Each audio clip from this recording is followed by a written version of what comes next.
It's Friday, and we have another jam-packed show for you. We're going to recap last night's Jets-Patriots matchup, and then it's Pick'em Friday.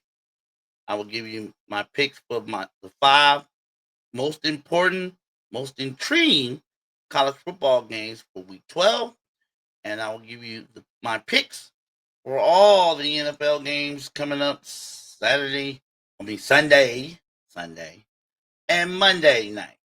So, here we go with Pick'em Friday. Now, in the Total Sports Ozone.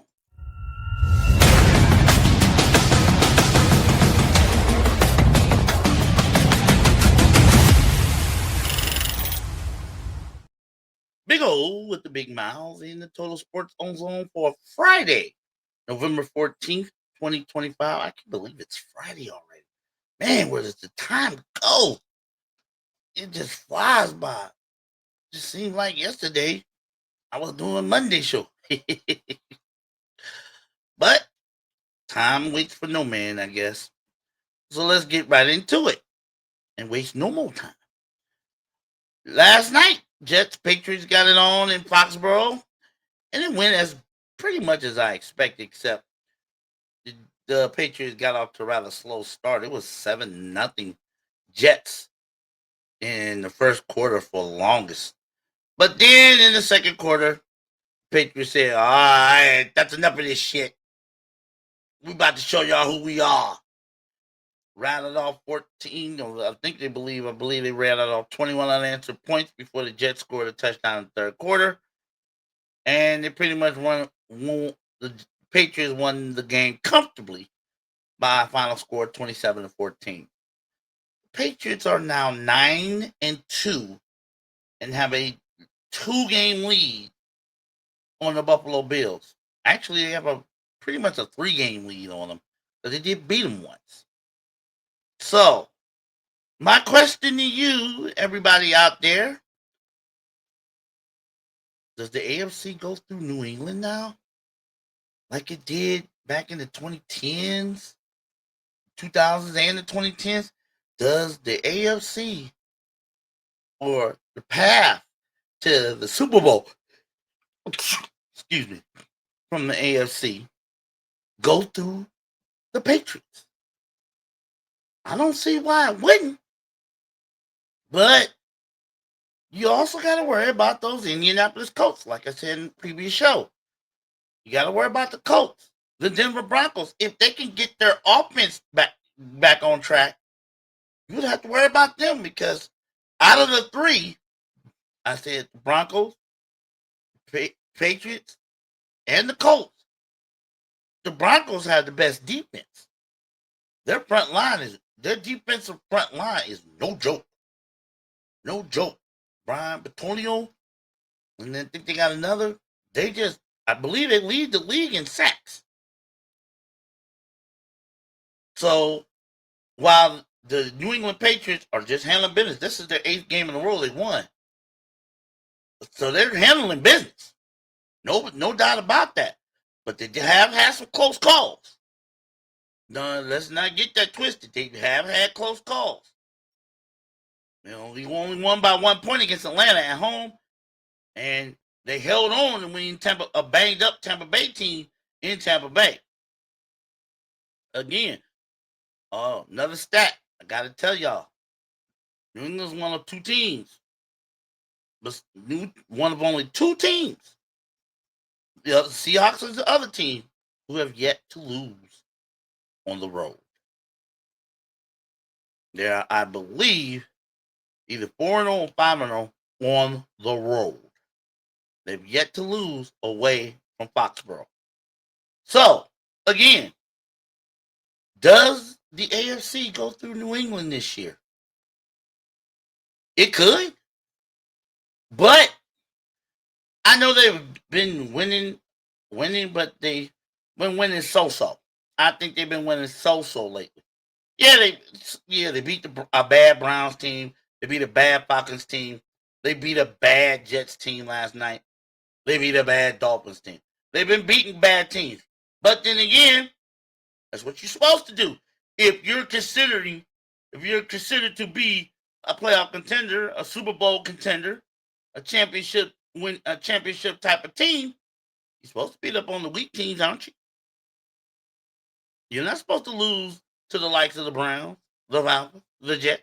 You're not supposed to lose to those teams if you are considered by many of the pundits and analysts and critics as a playoff team, Super Bowl caliber team.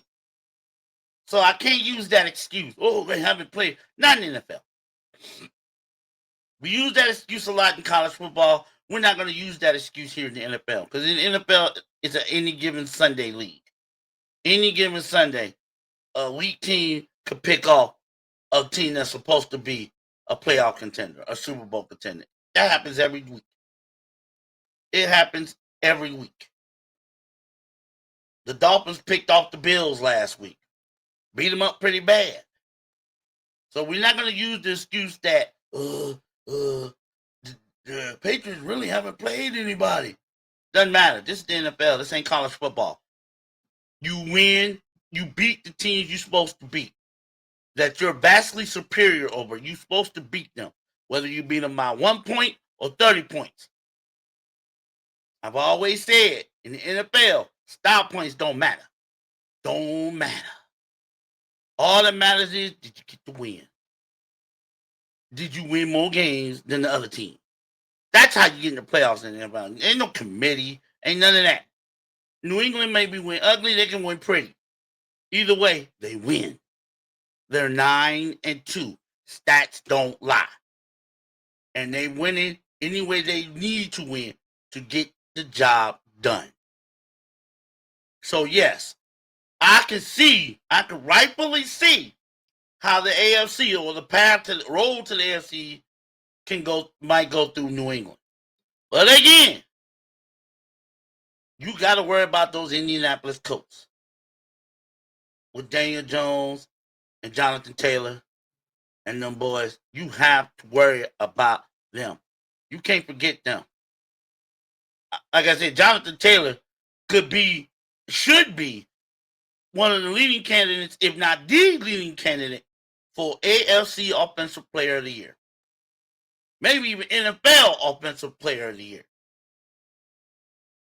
I mean, if he stays healthy, I would not be shocked in the least if Jonathan Taylor totes for 2,000 yards this year.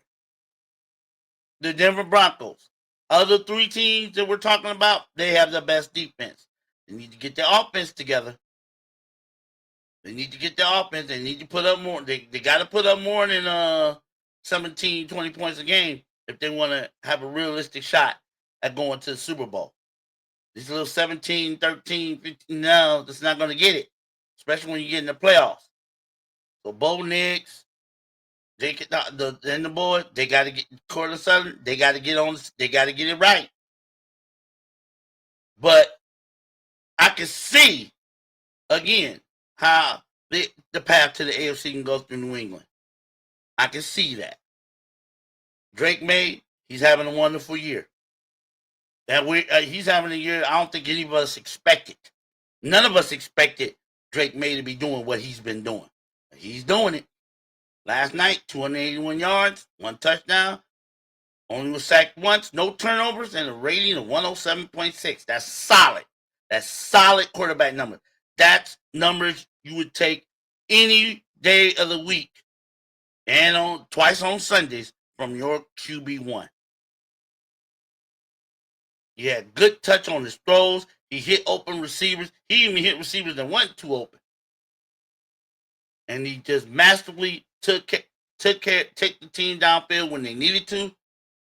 And now they got a running game as well with Travion Henderson. He only had 62 yards on 19 carries, but he did score 2 touchdowns. So now that New England, Drake May, now they're developing a running game, this team could be awfully dangerous in the playoffs. Awfully dangerous. And I don't care about if they get home field, how the weather. Don't worry. No, I don't care about the weather, how the weather going to affect, because the teams that they're going to be trying to get with, play in cold weather except Indianapolis. And if you can run the ball the way Indianapolis Colts run the ball, you can win in cold weather. We all know in the NFL, especially in the northern cities, you better be able to run the ball. Throwing the ball is at a premium, but running the ball is a requirement, especially in the wintertime in the NFL playoffs in those northern cities with the open air stadiums. You better be able to run the ball. And Jonathan Taylor is probably the best running back right now. So the weather is a wash. But if New England can develop a running game, and they're slowly getting to that point, they can be dangerous. They can be dangerous come playoff time. There's no doubt about that. So my answer is, to the question, does the AFC run through New England? Not yet. Not yet. I still lean Indianapolis because of their run game. Because of their run game. I can't lean New England, even though New England's right there with the Colts, with the Broncos. But I have to lean toward the Colts. They have the better running game. But Patriots 8 in a row. Can't argue with the stats. Can't argue with the record. They're 9-2 for a reason. They make plays. They're making the plays that win games. That's what they're doing. And and I'm pretty sure New England fans, I'm pretty sure New England fans thought it would take a while to, come back from the days of Belichick and Brady, because last 2 years they were terrible. Everybody knew that. Last 2 years the Patriots were terrible. And then got the quarterback, got him on the right page, found a running back in the draft. It's amazing how it just turned around just like that. Just like that. Especially when you got a good quarterback and a good head coach. Mike Vrabel, he should get a whole lot of votes for Coach of the Year. What he did with the Patriots. Considering the legacy he's had to follow with Belichick, Brady, and all that. He wins the division, definitely Mike Vrabel's Coach of the Year. There's no doubt about that. Not in my eyes. If he can hang on and have the Patriots win the AFC East, Coach of the Year. Lock it down, write it down, take it to the bank, or take it to wherever you deposit your money. Mike Vrabel will be the NFL's Coach of the Year if they hang on to this lead in the AFC East. I'm sure of that. 27-14, the final. The Jets, what you say? Like I said, they beat Cleveland because Cleveland gets in their own way. When the Jets are playing a team that doesn't get in their own way, they win. They have no chance. Justin Fields only threw for 116 yards. He had a touchdown, but them numbers was pedestrian. He was also their leading rusher with 67 yards and scored a touchdown. Justin Fields was their offense, and that's a problem. That is a problem. But yes, they were missing some players. Garrett Wilson is on IR and the like, and misses a couple of other players. So you really didn't have any much hope of the Jets win this game. They kept it competitive for about a half. For about the first half, they kept it competitive, but they didn't have enough juice. They banged up. They got rid of some of the great players at the trade deadline, some of the better players. Everybody knows the Jets just riding this out. If they can get a win here or there, fine. But they know they're just riding this out. They're just riding the season out. So I don't think this was the greatest test for the New England Patriots. But like I said earlier, when you're considered to be a championship contender, playoff contender, Super Bowl contender. These are teams you're supposed to smash. You're supposed to smash. You're vastly superior to your opponent. You're supposed to let them know how vastly superior. And you do that on the field. And that's what New England does. They beat teams they are better than.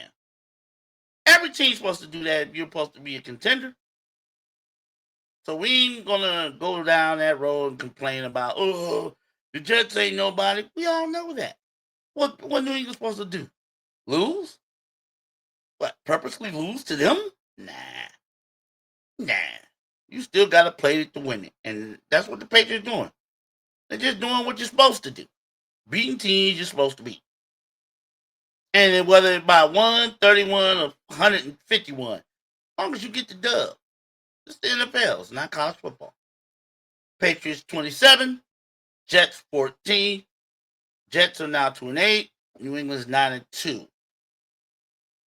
So that's the small recap of last night's Thursday night game between the Jets and the Patriots. Big O with the big mouth and the Total Sports Ozone. Now it's time for Pick'em Friday, where I make my picks in college football and the NFL. Again, I will pick from the 5 most important, most intriguing college football games of week 12. 5 of them. That always will be one of the teams will be ranked in the current college football playoff top 25. That's how I'll do it now. We will pick all 5 of the games I pick, or possibly 6, will have at least one player that is currently ranked in the most recent college football playoff rankings. So again, I picked against the spread. I'm not gonna mention here which sports book or betting service that I use to use my to see the odds and the over under. I'll just let you know I pick against the spread and I pick the over under. So here we go.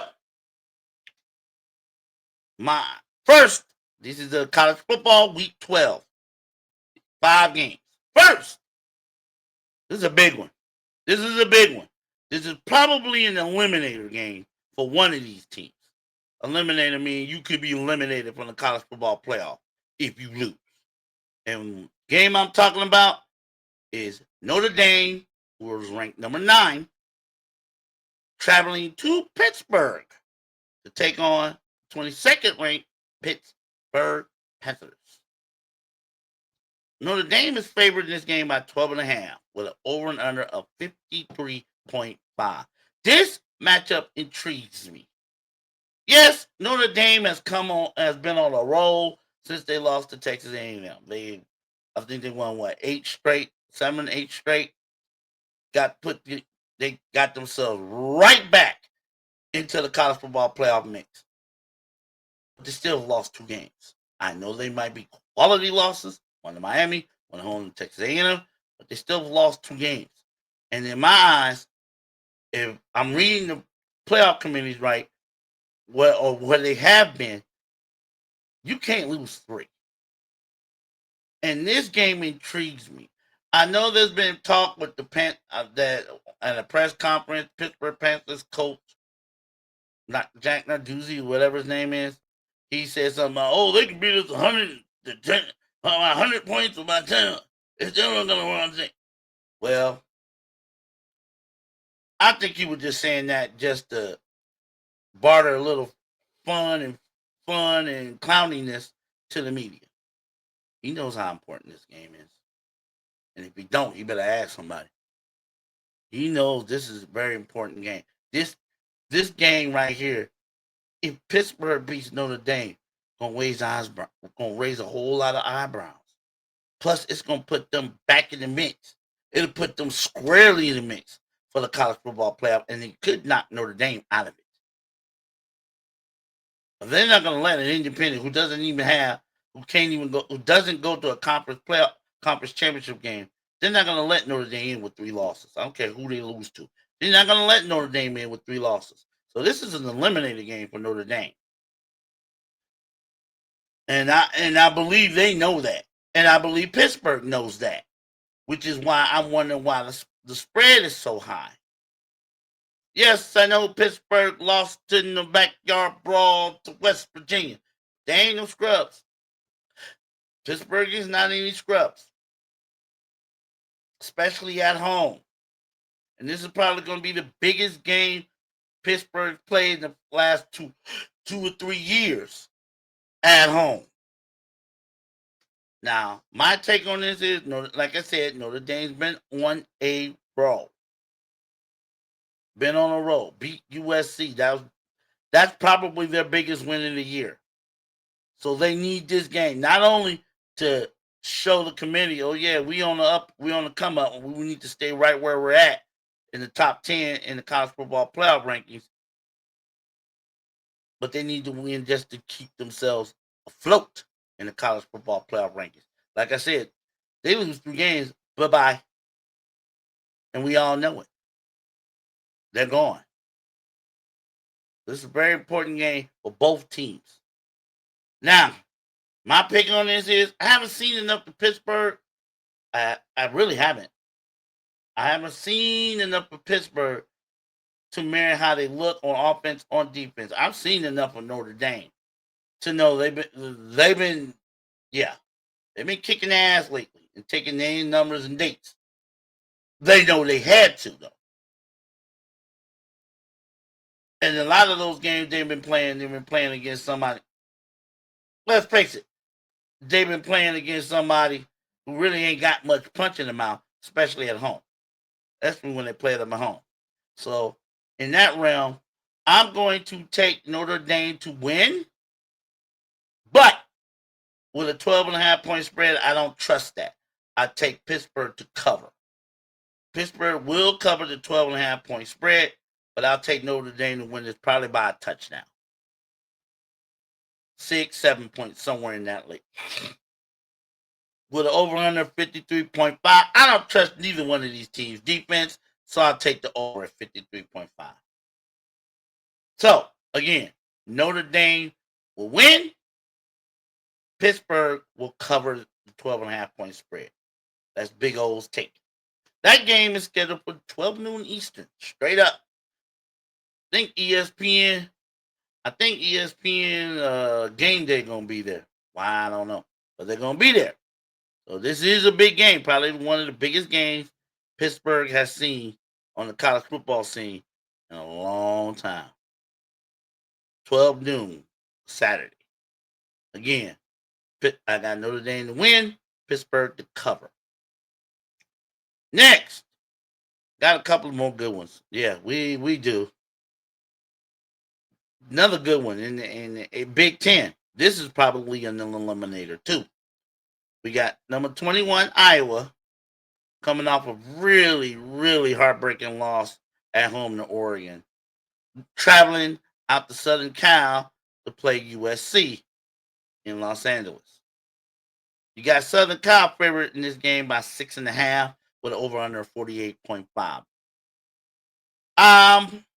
Iowa's offense, I'm not going to say it's going to give you 40, 50 points a game, but it's a hell of a lot better than it's been in the last couple of years. I guarantee that. It is one hell of a lot better than it has been the last couple of years. But they have to be able to score out here in Iowa and at Southern Cal. They can't just all rely on the defense. A lot of teams going out there at the USC hoping they can slow them down on defense and score just enough, and it hasn't worked. And it hasn't been working. So Iowa has going to have to find a way to put us some points on a consistent basis out here in USC territory. They want to leave out of the Memorial Coliseum with a win. USC, on the other hand, they need this game. They need this game. They've already lost to Notre Dame, so they can't afford another big time loss to a ranked opponent, especially at home. If they lose this one, season's over for them. No college football playoff, no nothing. Want to know? Thank you for playing bowls. So this is another eliminated game. Loser of this game then forget it. Not only you're out in the college football playoff, you're out for the Big Ten. You're just out. You just going one of those. Thank you for playing. Here's your consolation gift bowl. Like the people that don't win on the Price is Right, that's what they get. Parting gifts. That's what's gonna happen to the one of these two teams who lose. They both need it. They both know it.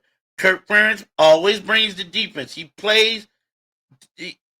Kirk Ferentz always has Iowa tough defensively.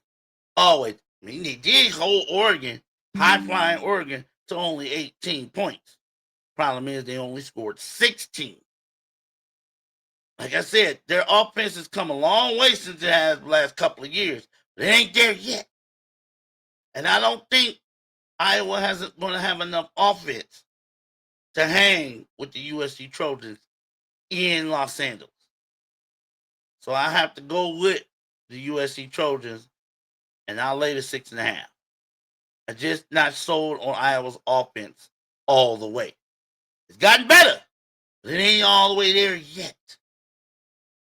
Give me USC minus the 6.5, and I'll take the under on the over-under 48.5. Again, that's an eliminator game. Loser, you're out of the playoff hunt. That game is scheduled for 3:30 p.m. Saturday. Next, here's another goodie. Oklahoma, ranked number 11th in the college football playoff, heading to Tuscaloosa. I keep saying that word wrong. Tuscaloosa. To take on number 4, Alabama. Bama's favored by 5.5 with an over under 45.5. I want to take Oklahoma. I want to. But I'm not sure about Latir's hand. Has he fully recovered from the bad thumb? I don't know. It doesn't look like. I mean, he's doing okay. But remember, before he hurt his thumb, people were talking about putting him in the Heisman conversation. I mean, he was wheeling and dealing. But ever since then, he's been like up and down. Okay, that's what he's been like. That's what it's been like for him. So I don't know. I don't know if Oklahoma has the offensive firepower to hang with Alabama in Tuscaloosa. I mean, Kyle Simpson, he's balling. Williams, he's balling. The only thing that gives me reservation and trepidation about Alabama is the fact that they can't run the ball worth to save their life. But right now, they can't run the ball worth a damn. And that could be exploited come playoff time. The fact that they can't run the ball worth a damn. They really can't. I know they ranked like 60s, 70s, 80s in rushing efficiency. They don't run the ball very well at all. I hope it hasn't come back to bite them in the ass recently. I mean, you can't argue with 4 straight wins against ranked opponents in your conference. So it's not like it's coming back to bite them in the ass. When you play in the playoffs, it could. Alabama needs to establish the run in this game. They need to do it now. And Oklahoma will be a great game for them to try to establish the run. Even though Oklahoma's defense is one of the better ones in the nation, if you can run the ball on that defense, you're on your way. However, I still like Alabama at home. So give me Alabama minus the 5.5 with an over under 45.5. I'm going to go under. I'm going to take the under on the over under. But I like Alabama minus the 5.5. I think just with the firepower with Simpson and Williams, I think that's just going to be too much for Oklahoma to overcome. And I'm just not sure about Latir's hand no more. I'm just not sure about it. Maybe he came back too soon. I mean, he did come back 2 weeks after surgery, and it didn't look good. So I'm wondering if that thumb is still giving him lingering issues.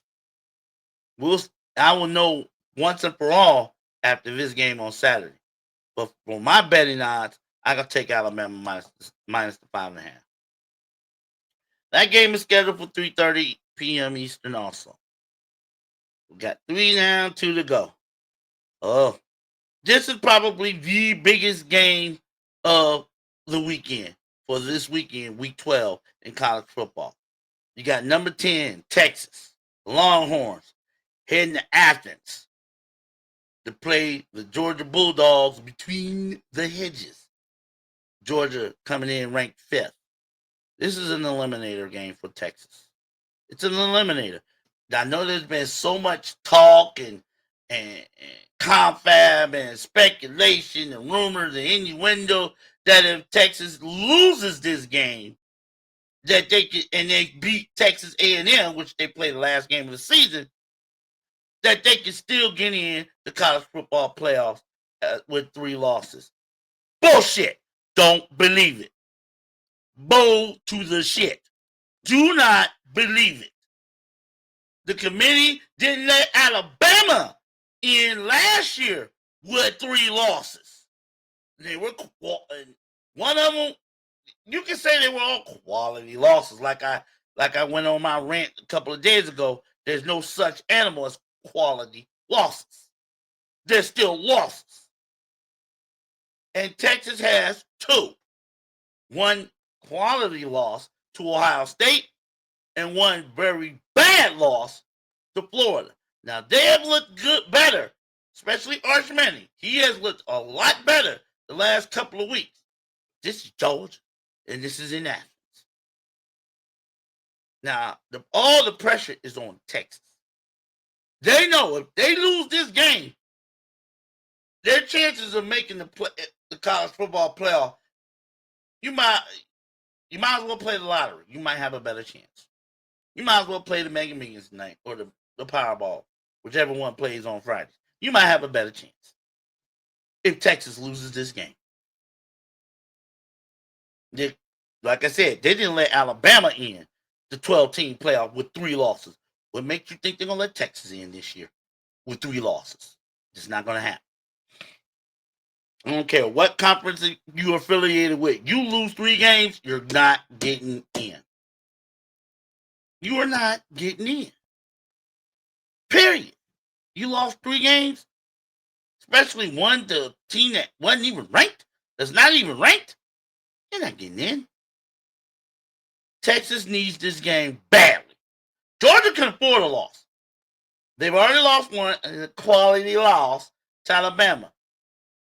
They can lose this game, and they'll still get in if they run the table. But they won't have no more room for error. But if Georgia loses this game, they'll still get in. Especially if they beat Georgia Tech on a neutral field the last game of the season. So they'll still get in if they lose this game. Texas is out if they lose this game. They can, I don't care what anybody say, all the critics, the pundits, whatever. You lose 3 games, you're done, son. You're done. You're going to go one of them, thank you for playing, here's your consolation gift bowls. And I think they know that. Will they play like they know they could get eliminated if they don't win this game? That is the question. I'm going with the home team. I know, and Georgia is going to do what they've been doing, how they've been playing all year. They're going to hang around. They're going to hang around. And then they're going to hang around some more. And then they're going to hang around. And keep hanging around. Next thing you know, they done got the lead in the 4th quarter. And you look up again, they done won the game. And you wonder, how the hell did they do that?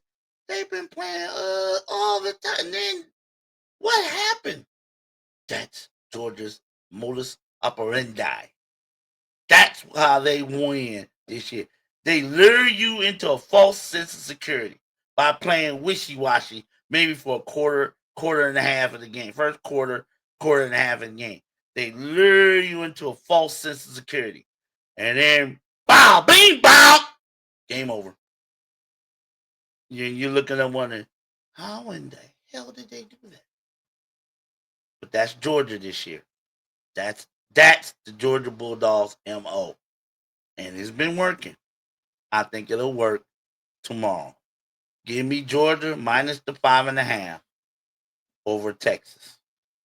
The over under 49.5. You know what? I'm gonna take the over on this one. I think it's gonna be some fireworks. Georgia's defense ain't what it was.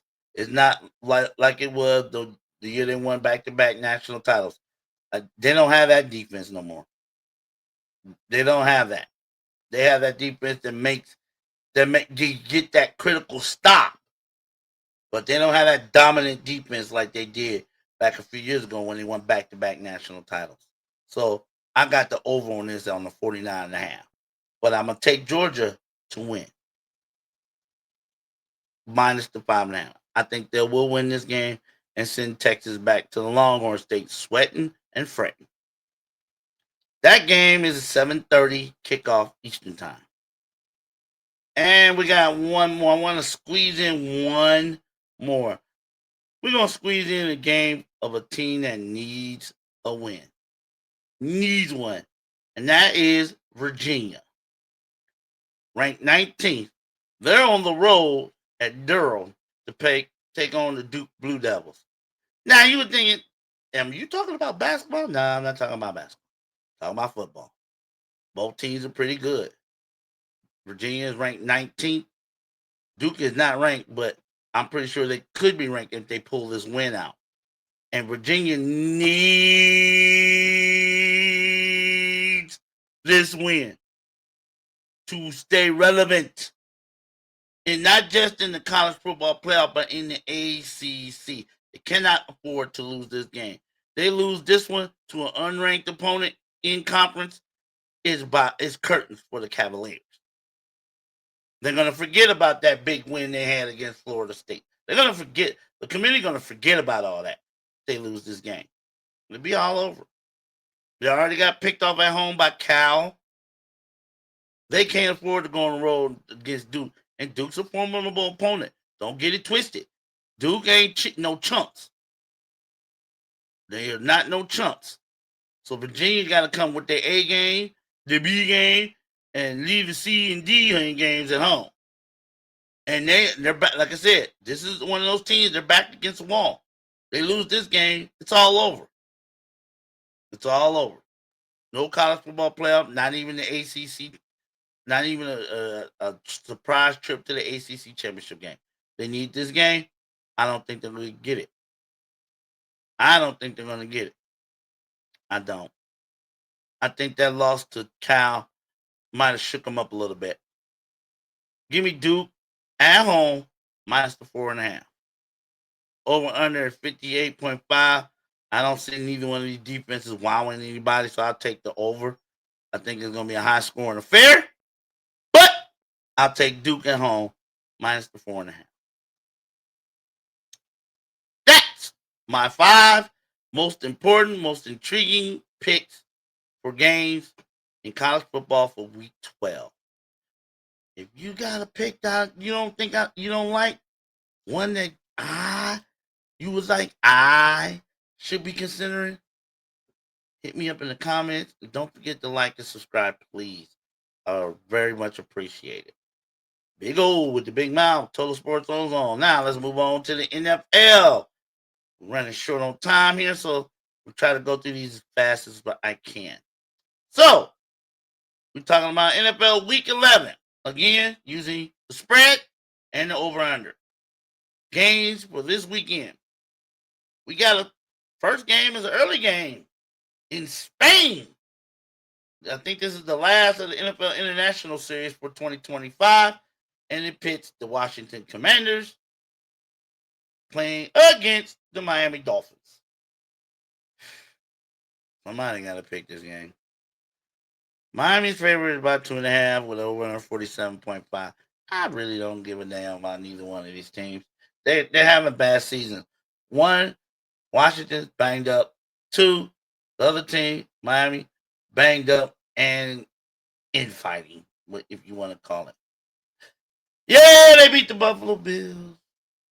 Yeah, they picked up. Yeah, they got a surprise win against the Atlanta Falcons on the road. It's still garbage. I think those are like anomalies. I think it's still garbage. They are. But for this game, because Washington's so banged up, I can't. I would have to pick the Dolphins on this one. Better running game. A Chain and maybe Tools. Maybe. Just maybe. Tool tackling over might be figuring it out. Just maybe. I still think both teams are garbage. But you gotta pick one. Maybe one garbage team is not as hot garbage as the other. And for this particular meeting, I'm gonna say the Dolphins. And I'll lay away to 2.5. I think the Dolphins will win this one by at least a field goal. Over under 47.5. I'm gonna go under. I don't I don't think either one is gonna set offenses afire. So I'll go to under on the 47.5. Give me the Dolphins minus 2.5. That game is scheduled for 9:30 Eastern. Again, that game is being played in Madrid, Spain. So now next we got Chicago Bears heading to Minnesota to take on the Vikings. We got the Vikings favored by 2.5 with an over and under 47.5. This game intrigues me because is Caleb Williams for real? I mean, he has led four quarter comebacks this year. He couple them on the road. But can he do it again in Minnesota? I don't know. That's the question on why I don't know if I should take the Bears on this one or not. Is Caleb Williams becoming the real deal for the Chicago Bears? I like to think so. I mean, four quarter comeback, that means he plays to the end. And I like that in the quarterback, playing it to the end. Never quit, no matter what, how bad things are. And he's used to adversity. But you're playing in Minnesota, your defense is so. And J.J. McCarthy and Jefferson, I'm pretty sure they want to get back on track after losing to Baltimore. So I have to take the Vikings at home minus the 2.5. I'll take the Vikings. Over under 47.5. I'm going to take the over on this one. I think it might be a nice little scoring explosion in this one. But I'll take the Vikings at home and I'll lay the 2.5. Again, 1 o'clock Eastern kick. Next, got the Green Bay Packers traveling to the New York Giants. After that loss Monday night, Green Bay Packers in trouble. Let's face it. Let's face it. Packers in trouble. They need to stack some wins. Right now, they're in third place in the NFC North. Looking up at Chicago and they're looking up at Detroit. They need to start stacking some wins. And I guess playing against the Giants with no Jackson Dart, no Cam Scatterboo, no Malik Neighbors, that's a good place to start. But they got to go out there and take care of business. I've heard Jameis Winston will be the starting quarterback over Russell Wilson for the New York Giants in this game. Which means Green Bay is good for at least to get 2 interceptions of Jameis Winston. It's just how Jameis Winston is. He's a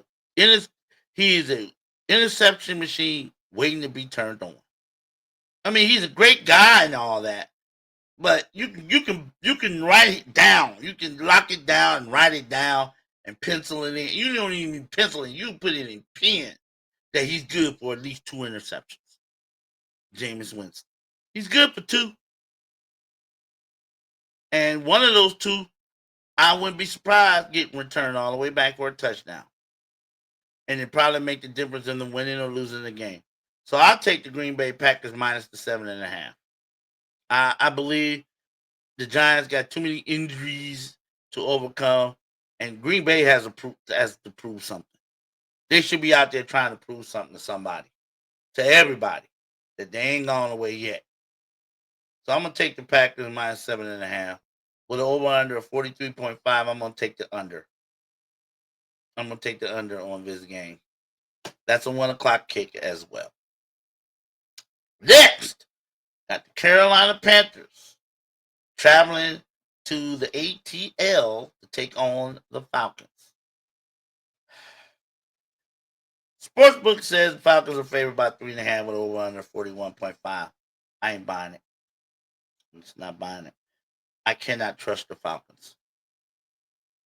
I've learned this year. Hell, I've learned the last few years. You can't trust the Falcons. Because just when, like I said, I've said it before, just when you think the Falcons are turning that corner, just turning that nice little long right turn towards respectability, they take 2 or maybe 3 steps back. And that's what they're doing now. They lost 3 in a row.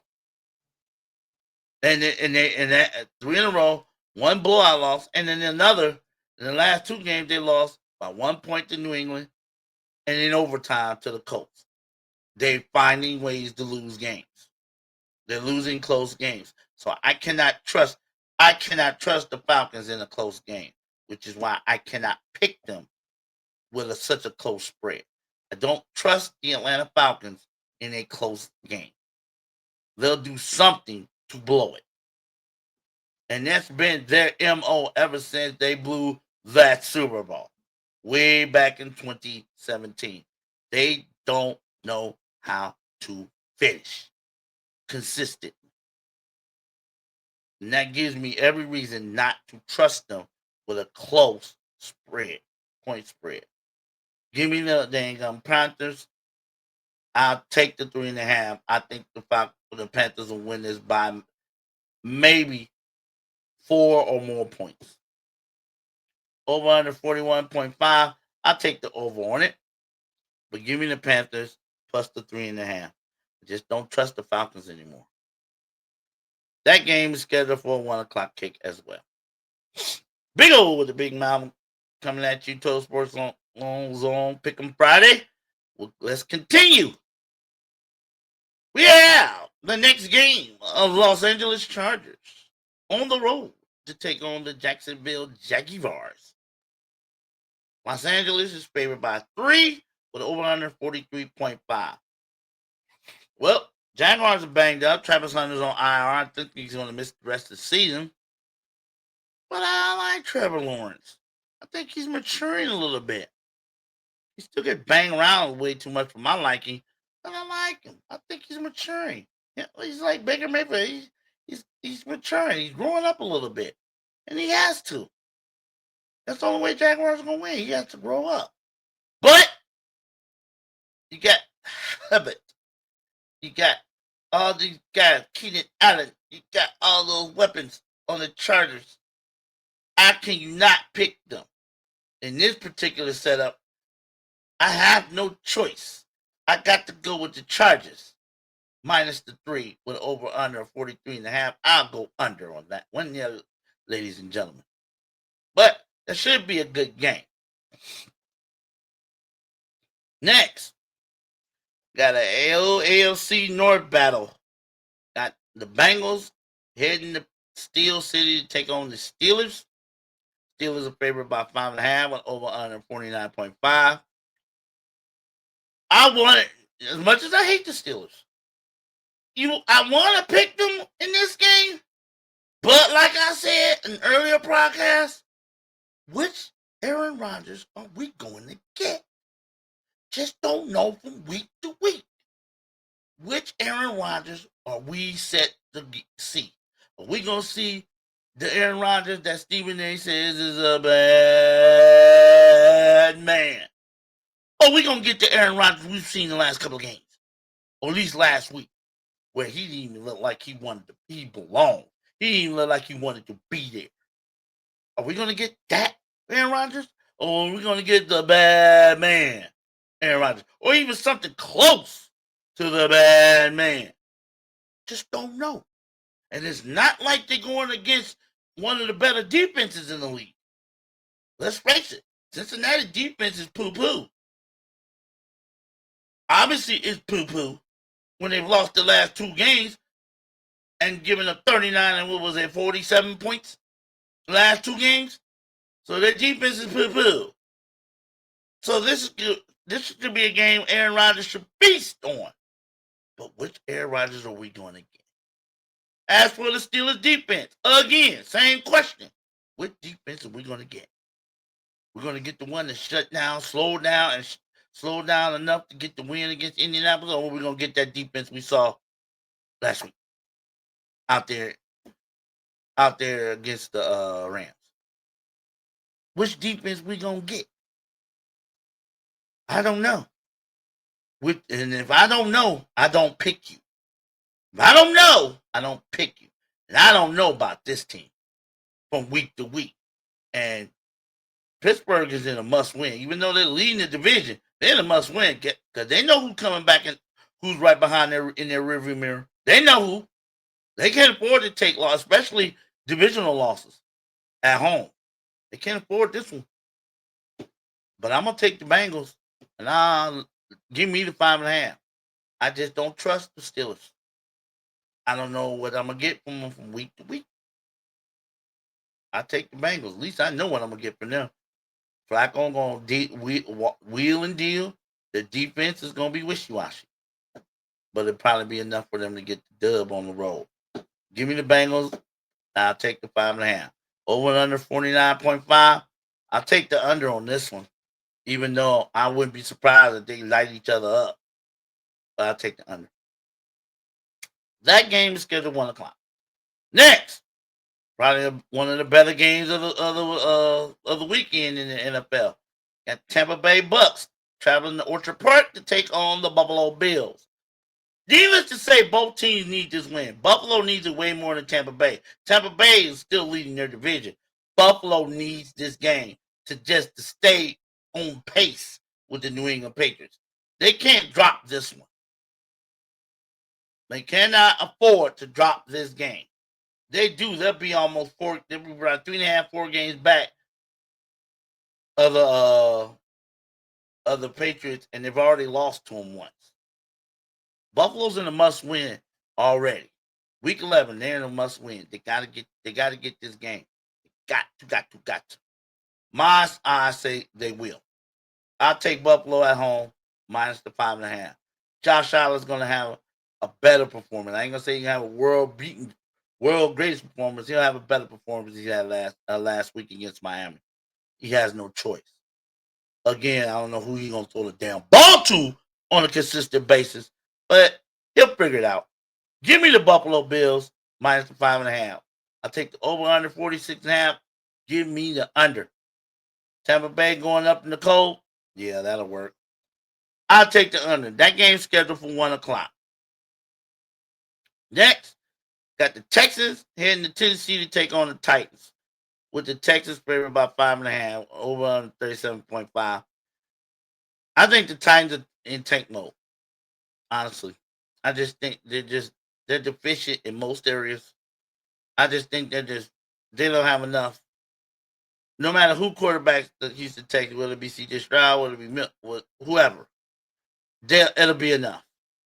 I think it'll be enough because the Titans they're in tank mode. If they're not, then you don't wonder what the hell they're doing. They've already fired their head coach, so they're on the interim coach.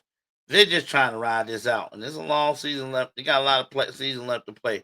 I just think they're going to ride this out. They might give some kind of crazy half-ass effort and make you say, huh? But I ain't going to win the game. Give me Houston minus the 5.5. I'll take the over on the 37.5. That's game scheduled for 1 o'clock. Now we got the late games. Starting off with, there's probably another one. This could be the other big game of the weekend. We got the Seattle Seahawks tied with the LA Rams at 7-2. They're both facing each other in SoFi Stadium in Los Angeles. Current line has the Rams favored by 3 with an over-under 48.5. Gentlemen, ladies, this game could go either way. Remember now, I said Seattle is one of two teams in the NFL, the other one being New England, who is yet to lose on the road. This should have been, to me, should have been a pick 'em. But the LA Rams probably got the most efficient offense of all the teams in the NFC. And their defense ain't too shabby either. You talking about two big time teams meeting. And I believe the Rams already beat the Seahawks once, I think, if I'm not mistaken. So this is a big time game for both teams. Whoever wins this game is going to have not a one, but maybe a 2-game lead, or at least a game lead in the NFC West, and that might be all they need. That might be all they need.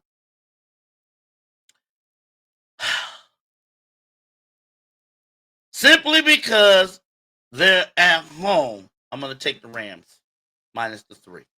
Simply because they're at home. And I go under on the over-under 48.5. That's going to be a good game. I can't wait to see this one.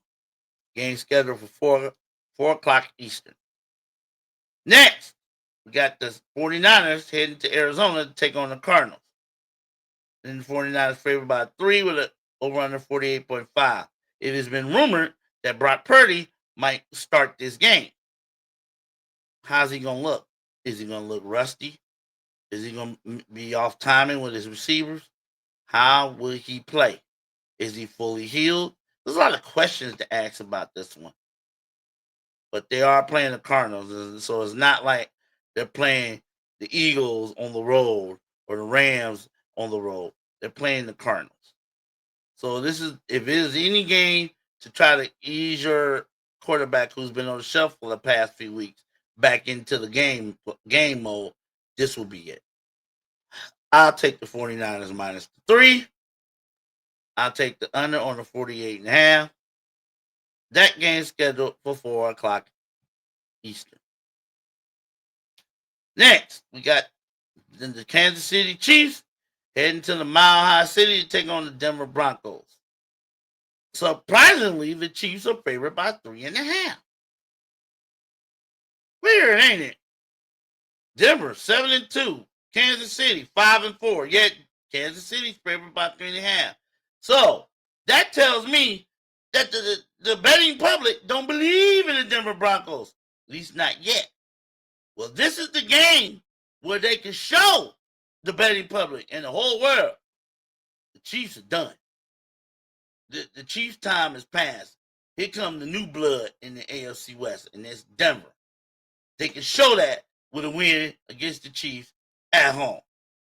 Do I think it's going to happen? Nope. Don't have enough offense. Give me the Chiefs minus 3.5. Over under 44.5. I'll take the over. I don't believe in, like I said, don't doubt the Chiefs. They're the best until you beat the best. They are the defending AFC champion until somebody knocks them off. Ain't gonna be this week. That is a 4:30 p.m. Eastern kick. Next, we got the Ravens and the Browns. It's in Cleveland. I'm not picking the Browns. Give me the Ravens minus 7.5. This spread could be 50.5. I'm not picking the Browns. I don't trust them. I don't believe in them. They've shown me nothing for me to pick the. I said before, I went on a rant a few days ago. I said I will never pick the Browns again this season. I don't care if they're favored by 1 point, 30 points, or 50 points. Ain't picking the Browns. They showed me no faith. They showed me I should have no faith in them. I'll take the Ravens minus the 7.5. I believe the Ravens probably will blow them out of their own building. Over under 39.5. Give me the under. I'll take the under. Browns will probably be struggling to score 13 points. So that game is scheduled for 4:30. The Sunday night game, another good game. The Detroit Lions heading to Philly to take on the Eagles. We got the Eagles favored by 2.5 with an over under of 46.5. Now, I know there's been a lot of infighting, dysfunctionality with the at the Eagles and AJ Brown bitching and complaining that he ain't getting the ball, he's not getting the targets, and another player bitching he ain't getting the ball, and da da dee, da da da. But they're still 7-2. They're still 7-2. I wish my team was as dysfunctional as the Eagles, but they were 7-2. 7-2 is 7-2. They winning. They're still winning. Somehow. But they better get on the right page against this squad. The Detroit Lions. You better get on the right page against them. But their offense is no joke. Weapons galore. All over the place. And if the Eagles play like they played against Green Bay, they're gonna get the floor. They're gonna get the floor mold with them at their home stadium. So they better get whatever dysfunctionality and beefing they got going on. They better grill that beef, chop it up, put it on mini plates and eat it. They cannot play the way they played against Green Bay last week. Not against these boys. And I believe the dysfunctionality is going to cost them in this one. Give me the Lions, and I'll take the 2.5. Over under 46.5, I'll take the over. Give me the Detroit Lions in this one. I know it's an open air game, but Detroit has blown away teams in the open air. The Commanders, the Ravens. So it ain't like they scared to play in open air. Give me the Detroit Lions, and I'll take the 2.5. Thank you very much. And I'll go over on the 46.5. Thank you very much. And the last game of the weekend pits the Dallas Cowboys heading to Las Vegas to take on the Raiders. Got the Cowboys favored by 3.5 with over under 50.5. I'm wondering how the Cowboys are going to play in this game after the recent events. The loss of one of their teammates to suicide. I wonder if their heads are going to be in the game enough to take care of business. I know the defense is terrible. We all know that. Well, are they going to be in it offensively? You're playing the Las Vegas Raiders. It's not like they're world beaters on either side of the ball. They're not. So it's not about, how you match up with the Raiders. That's a wash. It's what's going to go up on in here. I mean, one of your teammates is gone. And you played with him just the last game. The last game y'all played. He scored a touchdown on a block punt, and now he's gone. He's gone. I just wonder how it's going to affect him up here. I don't know. I mean, suicides it's a tough pill to try to swallow, especially on a football team when one of your teammates takes his own life. It's been my concern ever since. Ever since I've seen some of the players on the news talk about it and try to bring it up, and I've heard the Cowboys had counselors and whatever, psychologists, counselors on staff to help if any of the players want to talk about it. But will it be enough? How will they be mentally? I mean, you got to go out there and win a football game, and they need to win this game, no doubt about it. But will they be ready up here? I don't know. I don't know. I never thought I would do this. I know most people would do this, wouldn't do this, especially if there was real money involved. But out of respect for the Dallas Cowboys and what they've been through, I'm gonna lay off picking this game. I'm gonna lay off of it because I don't think because like I said, I just don't know how the Cowboys mentally will they be ready. I don't know. I mean, that's a punch in the stomach to lose one of your teammates do the way that they lost. It's a punch in the stomach. You know? So out of respect for the Cowboys, I'm not going to make a pick for this game. I'm gonna pick the over under. I think it's going to be under 50, but I will not make a pick for this game. That game is Monday night, 8:15. All right. Well, that's the picks for the NFL Week 11. We in Week 11 already. What do you think? You think I've got some picks wrong? Think I'm out of my mind? Are you thinking he's full of shit? You don't know you don't know nothing about what they pick. Let me know. Drop a comment. Drop a comment. Don't forget to like and subscribe. If you like what I'm saying, if you don't like what I'm saying, if you got anything you want to get off your mind about what I've talked about, the picks, just drop a line and I promise I'll get back to you. Oh yeah, don't forget I post clips of all my daily shows to TikTok. So, and I'm working on getting them posted to an Instagram account and my Facebook. And I'm starting a Facebook site, Total Sports Ozone. That will be coming in the coming days and weeks. For now, y'all have a great weekend. Enjoy the football. And I will talk to you Monday for Manic and Panic Monday here in the Total Sports Ozone. Have a great weekend.